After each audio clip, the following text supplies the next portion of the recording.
வணக்கம் பக்தர்களே.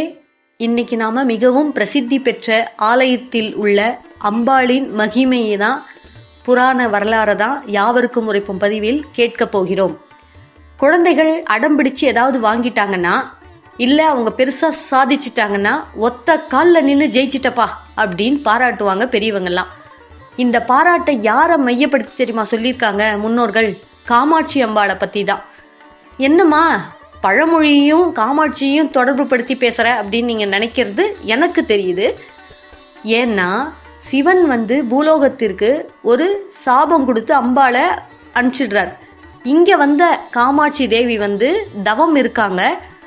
தவம் ரொம்ப நாள் இருந்து பார்க்குறாங்க. அப்பயும் சிவனுடைய தரிசனம் கிடைக்கல.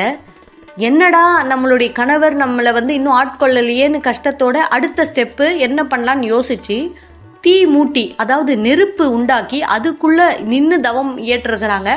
அப்பையும் சிவபெருமான் காட்சி தரல அம்பாளுக்கு. மூணாவதா என்ன தெரியுமா பண்றாங்க? ஒரு ஊசி முனையில ஒத்த காலில் நின்று ஈசனை நினைத்து தவம் செய்யறாங்க. அப்பதான் ஈசனின் தரிசனமே கிடைக்குது. அவரோட ஒய்ஃபு அவங்களுக்கே சிவபெருமான் அவ்வளோ சீக்கிரத்துல காட்சி கொடுக்கல. ஆனா சாமி என்ன நேரில் தான் பார்த்தீங்களான்னு சில பேர் விதண்டாவாதம் பேசுவாங்க தெரியுமா? அவங்க கிட்டலாம் நாம் இதெல்லாம் எடுத்து சொன்னாலும் அவங்களுக்குலாம் புரியுமோ புரியாதோ தெரியாது. உங்களுக்காக நான் இதை சொல்கிறேன். அப்படி மனைவிக்கே அவ்வளோ டெஸ்டெல்லாம் வச்சுட்டு தான் காட்சி கொடுத்தார் சிவபெருமான். அப்போது சாதாரண மனுஷனான நாம் எவ்வளவு பக்குவத்தோடு இருக்கணும், எவ்வளோ பக்தியோடு இருக்கணும், எத்தனை காலங்கள் பொறுமையாக இருக்கணும் இல்லையா? இப்போ ஏன் அம்பாள் பூலோகத்துக்கு தவம் ஏற்றுனாங்க? ஏன் ஒத்த காலில் ஊசி முனையில் நின்று சுவாமியை நினச்சி வேண்டினாங்க? அந்த கதையெல்லாம் நம்ம இப்போ விரிவாக தெரிஞ்சுக்கலாம். இந்த உலகம் செயல்படுவது என்பது ஈசனின் பார்வையால தான்.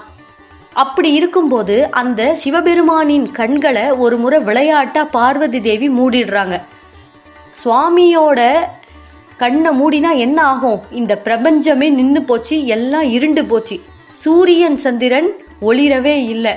இயற்கை பஞ்சபூதங்கள்லாம் தங்களுடைய வேலை செய்யாமல் அப்படியே ஸ்டாப் ஆயிட்டாங்க.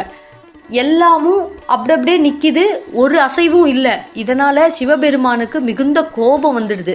பார்வதி தேவியை கடுமையாக திட்டி சாபம் கொடுத்து, நீ பூலோகத்துக்கு போ, மானிட பிறவி எடுத்துடு அப்படின்னு சொல்லி அனுப்பிச்சிடுறாரு. அதனால அம்பாள் எவ்வளவு மன்னிப்பு கேட்டும் சிவபெருமான் மனம் இறங்கலை. கொடுத்தது தான் சாபம். நீ போ, நீ பண்ணது எவ்வளவு பெரிய தப்பு தெரியுமா? விளையாட்டா பண்ண விஷயம் எவ்வளோ பெரிய விபரீதத்துல முடிஞ்சிருக்கு, உனக்கு புரியாதா சக்தி, நீ போ அப்படின்னு சொல்லிடுறாரு. அதனால மனசு வருத்தத்தோடையே மாஞ்சோலைகள் இருந்த இடத்துல தவம் பண்றாங்க அம்பாள்.